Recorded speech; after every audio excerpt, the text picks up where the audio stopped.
some short stories, poetry if you want to be part of the writers group, or if you have anything to bring to a company as well. So remember, my last podcast was just last week. The last episode, it's great. It's very good if you're interested in publishing into magazine and want to know more. Go there. So I'm going to be doing a few live because takes less space on my device than having to record everything. So I thought I'd be doing it this way, and I will also do some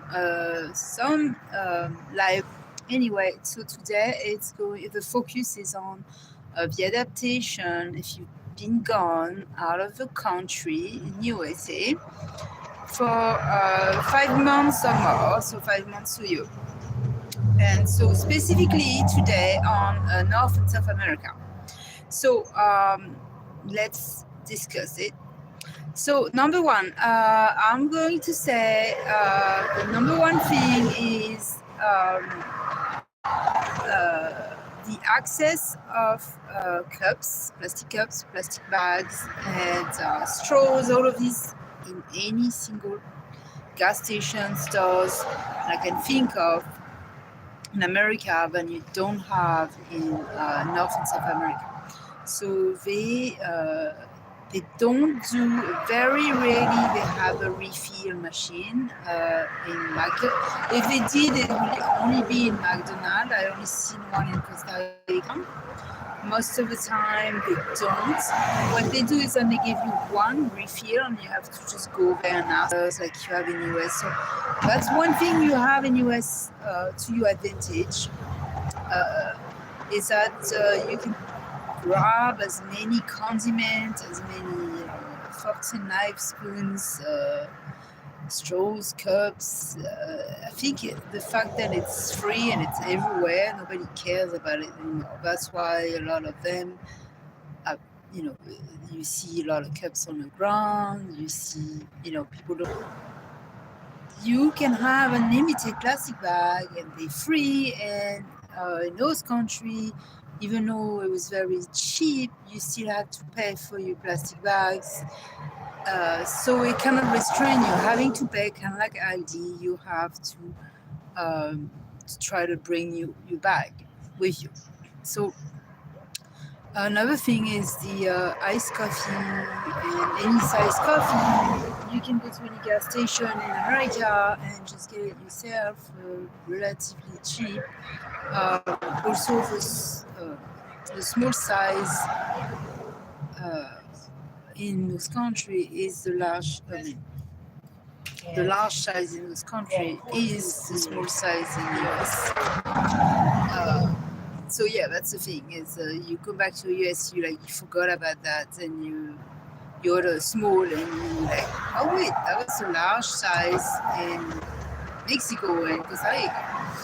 So that's a good surprise. I mean, I have missed not being able to just not having to order at the counter,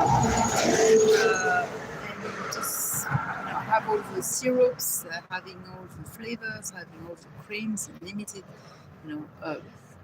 stuff that I can think of, put in my coffee or my iced coffee, anyways, for free. So there, I remember if I had grabbed an extra cream or two, they'd stop me and take it from me. So, they have way less money, so they've been way more careful about that too, but it's also good for couche d'ozone, for environments that you're not going to find, an excess of garbage, plastic, just because people don't want to be lazy or they're not going to be careful. So I think they should just find a little middle where they should not be just giving away as many cups they do, like example 7-Eleven and Wawa and restaurants. They should monitor a little bit. So a lot of people just come and grab cups, get some water and leave the store, or just drink it and toss it away. I think people should, some of those cups are reusable, they should just keep them.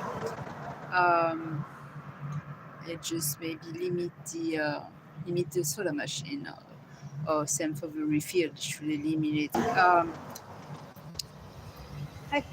So another thing would be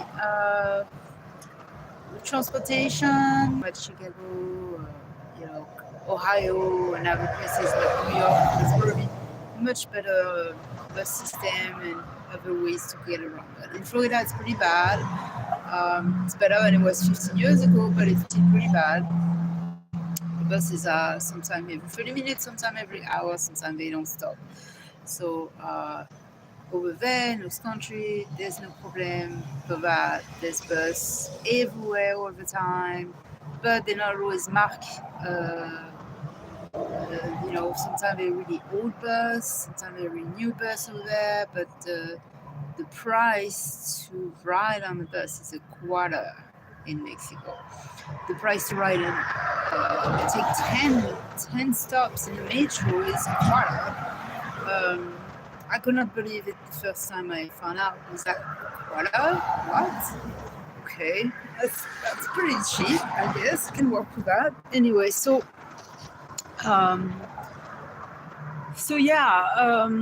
that's another thing. So you go from a quarter to very cheap Ubers and very cheap taxi to extremely expensive Uber, extremely expensive taxis when you get back to US. And then now into $15 hotel that has everything. To you come to US, you can even find a hotel for 40 or 50 bucks. It will be hard to find. I mean, mainly in Florida, it would be hard to find. But it's start between 65 to 200. So you could have at least 5 nights paid in Mexico or Costa Rica for that price. So it's a huge change. Now the food, let's talk about the food. Lots of things I can't find when I'm in Paris, a lot of chocolate bars. Those were things, and cheese. Cheese was very expensive. Not you could find them, but there wasn't many varieties in their stores. There was mainly the white cheese and they use. So anything cheese was very expensive in Mexico and Costa Rica. So that was a big change. And I got back to US, and there was cheese everywhere: French cheese, American cheese, all type of cheese, Dutch cheese. And in all sizes, fancy, but I mean it was everywhere. It wasn't hard to find. Another thing is that there's lots and lots of security in all the stores. There's always guards with guns and giant shotguns in Mexico. Not always, but a lot of stores, like any store that's big. And you don't have that in US. So it's one less thing that was less scary in US is you don't have that. You do have security and camera everywhere, but you don't have those guards with the guns. But you do have guards, policemen in library, in hospital, in airports, in all big places in the US. It's kind of like military trucks and places where all the police people and all the police staff is sitting, and it looks like the military is like in training in the city, but that's just how they ride. So it's kind of why, but you get used to it. So you don't have that in US. It's different type of cars. But over there, yeah, it kind of looks like you have those giant, full-size car guns, and then giant vans, and then other type of cars.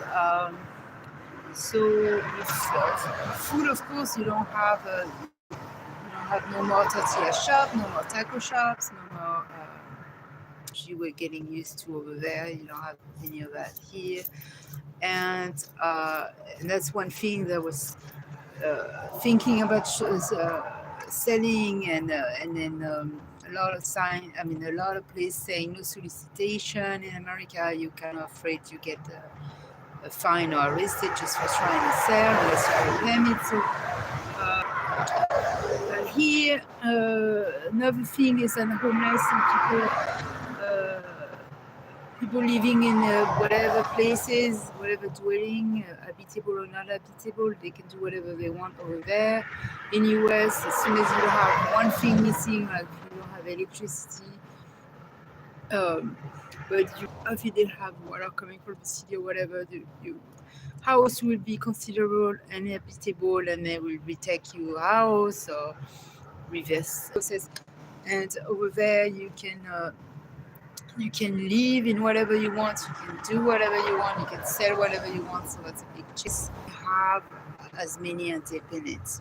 You have some independent insurance pharmacy in US, which are still corporated. Most of them are associated with lots of stuff going on, but over there it's mainly it's just how it works, and nothing works with insurance, so most of the clinics, pharmacy, doctor, specialists, nothing works with insurance. They get paid right away. Now, since I'm back, if I'm thinking about doing any type of work, like seeing a doctor or need a referral, now I can't just book, I can just get it. Unless I have a lot of money, I could just order, make an appointment, some specialists, but we're talking really lots of money. Otherwise, I will need to go through a process to find a doctor, ask for a referral, wait for him to approve. If he doesn't approve, probably have to get another doctor. All this probably take a month, then go to a specialist, all of this. So same if you need an MRI like I do, or other things, same thing. So it will take ages, it will just not go fast unless you go to an emergency room, and then cost the government, US lots of money because you had to do it that way. So sometime, all right, let's turn around, see the cows a little bit.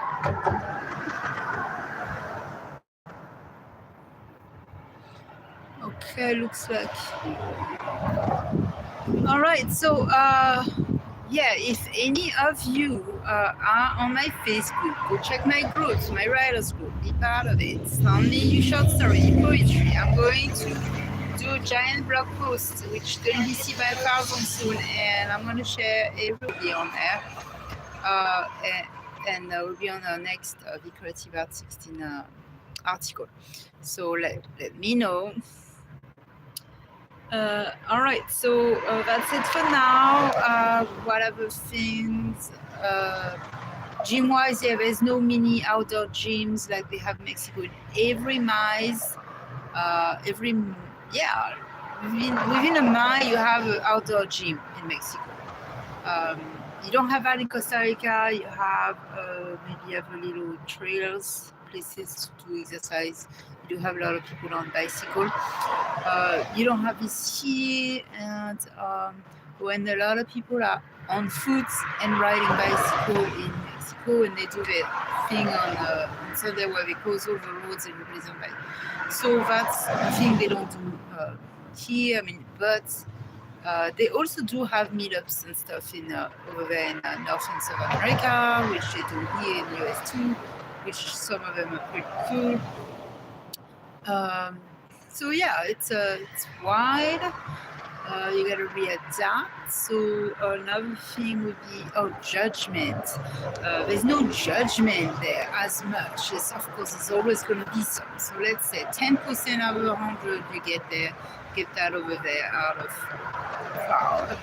And here you get about 85. So it's a huge turnaround, which I felt immediately coming back. So after spending almost 5 months, most people mind their own business. There's nobody staring.